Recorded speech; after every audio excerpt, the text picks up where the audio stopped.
Dubayga juda ko'pchilik ancha yillardan buyon investitsiya qilib keladi. Hozirgi vaqtda Dubay bozoriga kirish kech emasmi? Ya'ni Dubayni qanday planlari bor kelajakka? Zo'r. Xo'p, Dubayni 2040-yildagi rejasiga ko'ra Dubay o'zi brendga aylanib olgan.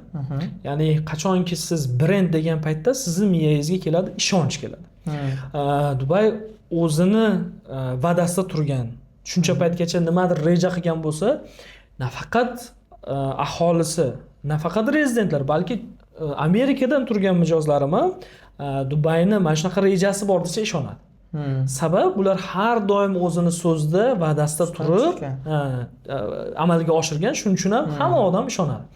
Va 2040-yildagi rejalariga qaraydigan bo'lsak, hali Dubay juda ham kardinalniy darajada rivojlanadi va hozirgi paytda masalan 30% nima deydi, rivojlangan desak, hali 70% oldinda va hali narxlar oshishi deyarli oldinda turibdi hammasi.